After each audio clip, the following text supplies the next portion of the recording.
কাশ্মীরে এই সাইকেলগুলো আপনি ব্যবহার করতে পারবেন। আপনাকে একটা অ্যাপস ডাউনলোড করতে হবে।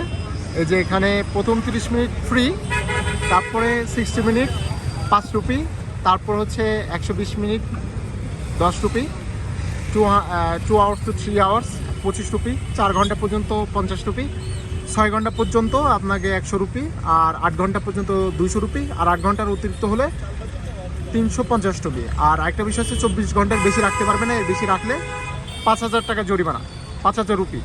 ড্যামেজ হলে বা আপনি এরকম লোকেশন ব্যতীত অন্য কোনো জায়গায় রাখলে, সাইকেল রাখলে জরিমানা হবে আর কি। এবং এই সাইকেলে করে আপনাকে ডাউনলোড করতে হবে। এই সাইকেলে করে আপনি খুব ইজিলি এই শহরে রাইড করতে পারবেন এবং শ্রীনগরে ডাল লেকের আশেপাশে ঘুরতে পারবেন। তো ডাল লেক পড়ন্ত বেলায় খুবই সুন্দর লাগছে, এবং এই শিকারাতে আপনারা সন্ধ্যার সময় ঘুরতে পারেন, একটা না হলে ফজরের পরে একেবারেই সকালবেলা, সেই সময় বাজার বসে কাশ্মীরের যে লোকাল বাজার, এটা যদি দেখতে চান, এটা অনেকে জানে না, ফজরের সময় ওঠা অনেক কঠিন এবং শীত, তো এটা করতে পারেন।